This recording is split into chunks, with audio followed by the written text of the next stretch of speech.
Captain வர வச்சிடலாமா? தலைவர் முன்னாடி வர வச்சிடலாமா? நன்றி.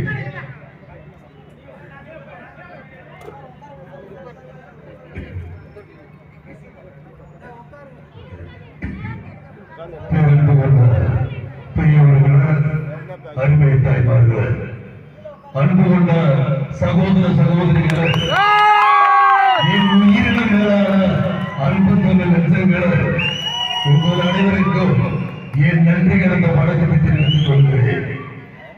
தேசிய முற்போக்கு திராவிட கழகம் செப்டம்பர் 14 2005 நாங்கள் சேர்ந்து இன்னைக்கு 20ஆம் ஆண்டு விழாவில் 25ஆம் ஆண்டு கொடிநாள் வெள்ளி விழாவில் இந்த திருவாரூர் வடக்கு மாவட்டம் இந்த குழந்தை வாசல் நடக்கிறத நினைச்சா மனசுக்கு ரொம்ப பெருமையா இருக்கு, சந்தோஷமா இருக்கு.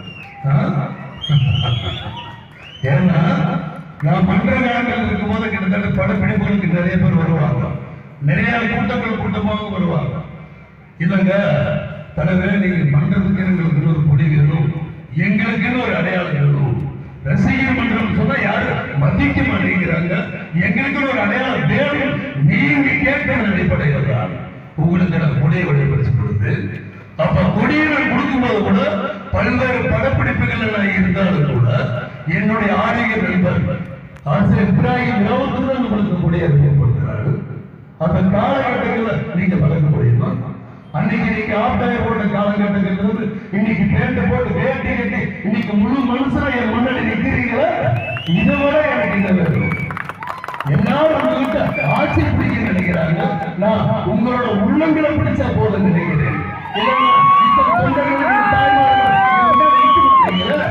எங்க உண்மை இருக்கு, எல்லாரும் போட்டுக்கிறாங்க. தேசிய முற்போக்கு திராவிட கழகத்திலிருந்து அத்தனை பேர் வந்தாங்க, எத்தனை பேர் வந்தாங்க, இங்க யாரு வந்தா? எதுவுமே கிடையாது. ஒரு தொண்டர் நீங்க போயிருக்கா? இவங்களா சொல்லிக்கிறாங்க, இவங்களா பெருமை ரசிக்கிறாங்க.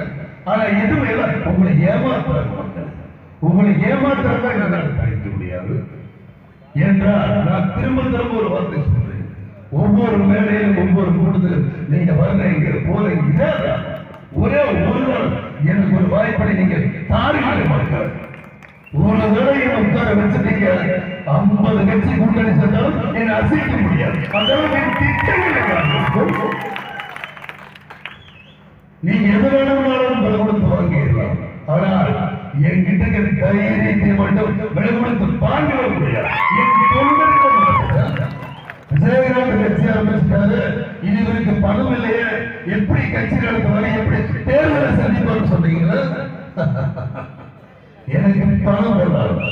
என் தாய்மார்கள், என் இளைஞர் பெருமக்கள், என் பொருளாதார மக்களை நீங்க தானே அவங்க பணத்தை பிரிக்கிறாங்க. நான் உங்களை பிரிக்கிறேன், மக்களாக உங்களை தேர்தல் பிரிக்கிறேன்.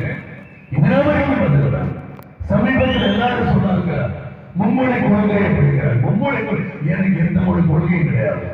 எனக்கு இருக்கிற ஒரே கொள்கை என்ன? அன்னை மொழி கற்போம், அனைத்து மொழி கற்போம். அதுக்கு நீங்க தேவையில்லாத கற்பனைகளை வளர்த்துக்கிட்டு இருந்தா அதுக்கு நியாயம் செய்ய முடியும். உங்களுடைய பொருளாதாரத்தை மேம்படுத்துங்க, உங்களுக்கு தேவையான மொழியை கற்றுக்குங்க, உங்களுக்கு உண்டான திறமைக்குண்டான அடிப்படையில் உண்டான மொழியை கற்றுக்குங்க. நான் ஒரு திரைப்படத்தை முடிவாங்க என் தாய்மார்களுக்கும் என் பொண்ணர்களுக்கும் தமிழக மக்களுக்கும் ஒரு நல்ல விஷயத்தை சொல்லியிருப்பேன். தமிழுங்கிறது நம்ம கண்ணு மாதிரி, மற்ற மொழிகள் கண்ணாடி மாதிரி. நாம தேவைப்பட்டாலும் கண்ணாடி போட்டுக்கிறோம், ஆனா என்னைக்குமே நம்மளுக்கு தாய்மொழி நம்ம கண் போடலாம். அதனால சொல்றேன், அன்னை மொழி கற்போம், அனைத்து மொழி கற்போம். இங்க எல்லாரும் சொல்றாங்க தேசியத்துக்கும் திராவிடத்துக்கும் வித்தியாசம் தெரியாம பேசிக்கிட்டு இருக்காரு. முட்டா போயிடுவாங்க. இதுக்கு நான் விளக்கம் சொல்லி பல போச்சு. இருந்தாலும் உங்களுக்காக நான் சொல்றேன், தேசியத்துக்கும் திராவிடத்துக்கு என்ன? ஆந்திரா, கர்நாடகா, கேரளா, தமிழ்நாடு இந்த நாளும் சேர்ந்ததுதான் திராவிடம். ஆக 1967 பேரறிஞர் அண்ணா சொல்றது இந்த 4 மொழியையும் நான் கூட்டாட்சி நடத்தணும்னு சொன்னாரு. அப்ப கூட்டணியை கூட்டாட்சி நடத்தணும்னு சொல்லும் போது மத்திய அரசு இந்த திராவிட முன்னேற்ற கழகத்தை தடை செய்யும் சொல்லும் போது இந்தியாவோட சீனா படையெடுத்த காலம். அப்ப அந்த திராவிட முன்னேற்ற கழகம் தமிழ்நாட்டுக்கு ஆட்சிக்கு வந்து வந்ததுன்னா பேரறிஞர் என்ன சொல்றாரு, நான் தேசத்துக்குள் திராவிட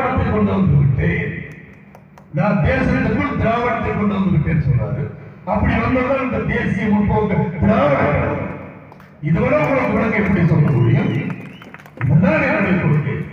உண்ண உணவு, இருக்க இடம், உடுத்த உடை, இந்த 3 கேள்விக்குறிகள் கிடைச்சதால என் மக்கள் கிட்ட வரமா போயிருந்தேன். என்கிட்ட இருக்கிற கொள்கை என்ன?